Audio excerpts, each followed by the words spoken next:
Canada में कुछ ऐसा हो गया है जो इससे पहले कभी नहीं हुआ। एक मुल्क जो सालों तक इमिग्रेशन का सबसे बड़ा सपोर्टर था, आज वहां इतने लोग जा रहे हैं कि नेट माइग्रेशन नेगेटिव हो चुकी है, यानी कनाडा में आने वालों से ज्यादा लोग कनाडा छोड़कर जा रहे हैं। ऐसा क्यों हुआ? क्या मार्क कार्नी की गवर्नमेंट ने इमिग्रेशन पॉलिसी पूरी तरह बदल दी है और इसका असर इंटरनेशनल स्टूडेंट्स, टेम्परेरी वर्कर्स और फ्यूचर पीआर एप्लीकेंट्स पर क्या पड़ेगा? आज की वीडियो में हम इसी सब को डिटेल में समझेंगे।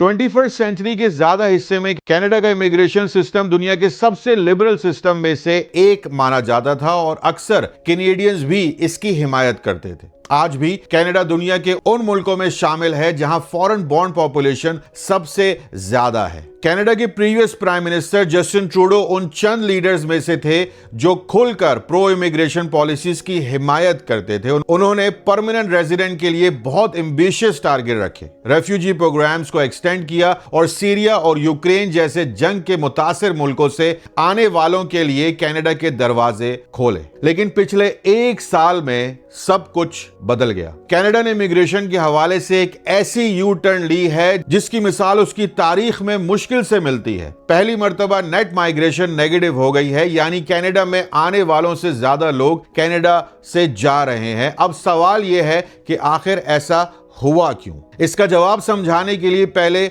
नंबर्स देखते हैं। 2000 और 2010 के शुरुआती सालों में कनाडा की नेट माइग्रेशन हर साल तकरीबन 200,000 से 300,000 लोगों के दरमियान रहती थी। 2015 में जस्टिन ट्रूडो के इलेक्शन जीतने के बाद ये नंबर्स स्लोली बढ़ने लगे। 2018 और 2019 में ये 400,000 से ऊपर चली गई, लेकिन असल बूम कोविड पेंडेमिक के बाद देखने को मिला। 2022 में नेट माइग्रेशन 900,000 से ज्यादा हो गई। 2023 में ये 1.1 मिलियन से भी ऊपर चली गई और 2024 में भी तकरीबन 800,000 रही। ये ग्राफ देखकर साफ नजर आता है कि इस इजाफे का कुछ हिस्सा परमानेंट रेजिडेंटी की वजह से था, लेकिन सबसे ज्यादा बड़ा हिस्सा नॉन परमानेंट रेजिडेंट का था, जिनमें इंटरनेशनल स्टूडेंट्स और टेम्परेरी फॉरेन वर्कर्स शामिल थे। पेंडेमिक के बाद कनाडा को लेबर शॉर्टेज का सामना था। इसी वजह से ट्रूडो गवर्नमेंट ने टेम्परेरी फॉरेन वर्कर प्रोग्राम के रूल्स को काफी रिलैक्स कर दिया। मुख्तलिफ इंडस्ट्रीज को इजाजत दी गई कि वो अपने स्टाफ को 20% तक लो वेज स्ट्रीम के जरिए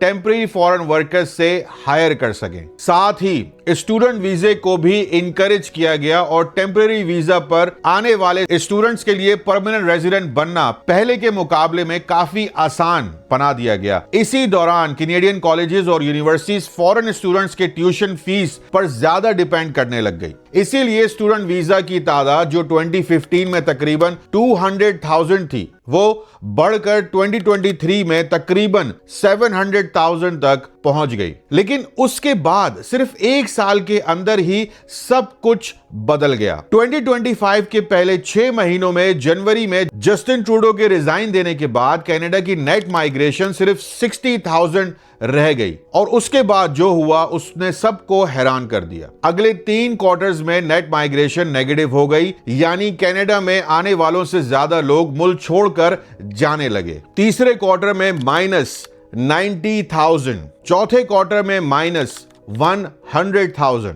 और इस साल 2026 के पहले क्वार्टर में भी -50,000 रिकॉर्ड की गई। कनाडा की तारीख में इस तरह की तब्दीली पहले कभी नहीं देखी गई। 2025 जाहिर है कैनेडियन हिस्ट्री का पहला साल था जब नेट माइग्रेशन 0 से नीचे चली गई। तो आखिर इसकी वजह क्या है? सबसे बड़ी वजह नॉन परमानेंट रेजिडेंट्स हैं। 2025 के बाद से नॉन पीआर की तादाद 500,000 से भी ज्यादा कम हो चुकी है। इसकी एक बड़ी वजह प्राइम मिनिस्टर मार्क कार्नी की नई इमिग्रेशन पॉलिसीज हैं। इलेक्शन जीतने के बाद अपनी पहली प्रेस कॉन्फ्रेंस में ही मार्क कार्नी ने वादा किया कि टेम्परेरी वर्कर और इंटरनेशनल स्टूडेंट्स की कुल तादाद को कनाडा की पॉपुलेशन के 7% से घटाकर 2027 के आखिर तक 5% ले आएंगे। इसी के साथ ही टेम्परेरी वर्कर्स के लिए परमानेंट रेजिडेंट बनना भी पहले के मुकाबले में ज्यादा मुश्किल कर दिया गया।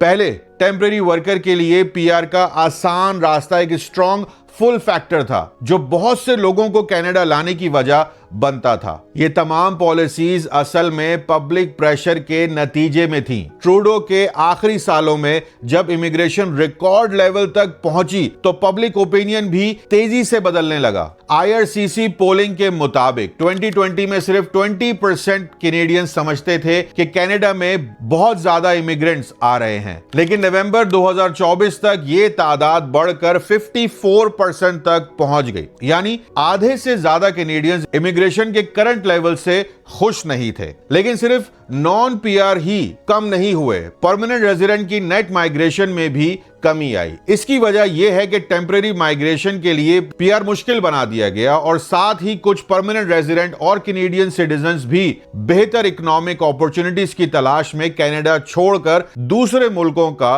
रुख कर रहे थे। इसे आम तौर पर दोस्तों ब्रेन ड्रेन कहा जाता है। टीडी इकोनॉमिक्स की एक एनालिसिस के मुताबिक ज्यादा क्वालिफाइड कैनेडियन इमिग्रेंट्स के मुल्क छोड़कर जाने के चांसेस भी ज्यादा हैं। इससे यह पता चलता है कि कनाडा का जॉब मार्केट हर क्वालिफाइड प्रोफेशनल को एब्जॉर्ब करने में मुश्किल महसूस कर रहा है। इस सब का कनाडा की पॉपुलेशन पर भी गहरा असर पड़ सकता है। कनाडा की नेचुरल पॉपुलेशन ग्रोथ पहले ही नेगेटिव है, यानी हर साल पैदा होने वालों से ज्यादा लोग वफात पा जाते हैं। इसीलिए इमिग्रेशन के बगैर 2025 में कनाडा की पॉपुलेशन तकरीबन 1 लाख लोगों से कम हो गई, जो सेकेंड वर्ल्ड वॉर के बाद पहली मर्तबा हुआ। इसका असर फर्टिलिटी रेट पर भी पड़ सकता है, जो फिलहाल तकरीबन 1.3 है। सियासी तौर पर देखा जाए ये मार्क कार्नी के लिए फायदेमंद साबित हुआ। हालांकि पियरली पोलिवर की कंजर्वेटिव पार्टी अभी भी इमिग्रेशन के असर पर कैनेडियंस का ज्यादा ट्रस्ट एंजॉय करती है, लेकिन इमिग्रेशन अब पहले जितना बड़ा इलेक्शन इशू नहीं रहा। अब लोग इकोनॉमी, जॉब्स और अमेरिका के साथ कनाडा के ताल्लुकात पर ज्यादा तवज्जो दे रहे हैं। 2024 के आखिर में 54% कैनेडियंस से कहना था कि बहुत ज्यादा इमिग्रेशन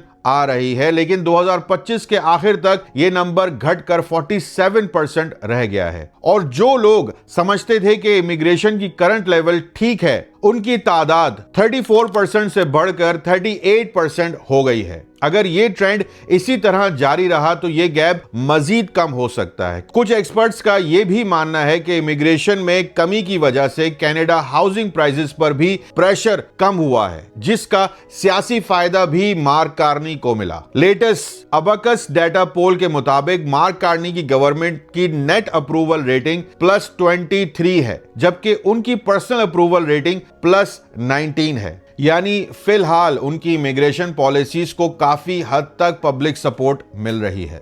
सबसे बड़ी बात यह है कि जिस कनाडा को दुनिया इमिग्रेशन के लिए सबसे ज्यादा ओपन मुल्क समझती थी, वही कनाडा आज इमिग्रेशन को कंट्रोल करने की तरफ तेजी से बढ़ रहा है। अब देखना यह होगा कि ये पॉलिसीज मुस्तकिल रहती हैं या फ्यूचर में दोबारा कोई नई डायरेक्शन देखने को मिलेगी। अगर आप कनाडा इमिग्रेशन और कनाडा की लाइफ की ऑथेंटिक और लेटेस्ट अपडेट्स सबसे पहले हासिल करना चाहते हैं तो काशिफ इन कनाडा को जरूर सब्सक्राइब करें। साथ ही मेरा इंस्टाग्राम और व्हाट्सएप चैनल भी फॉलो करें, जहां मैं रोजाना latest immigration news, express entry updates, PNP news, important announcement share करता हूं। साथ साथ लाइव भी शेयर करता हूं कि यहां पे अप्स एंड डाउन्स क्या हो रहे हैं, कितनी महंगाई है, कितने ज्यादा बिल्स आते हैं, ये सब कुछ भी मैं शेयर करता हूं इसी चैनल पे। मिलते हैं अगली वीडियो में। उम्मीद है ये वीडियो आप लोगों को पसंद आई होगी। सब्सक्राइब जरूर कर लीजिएगा चैनल को। Take care. अल्लाह हाफिज।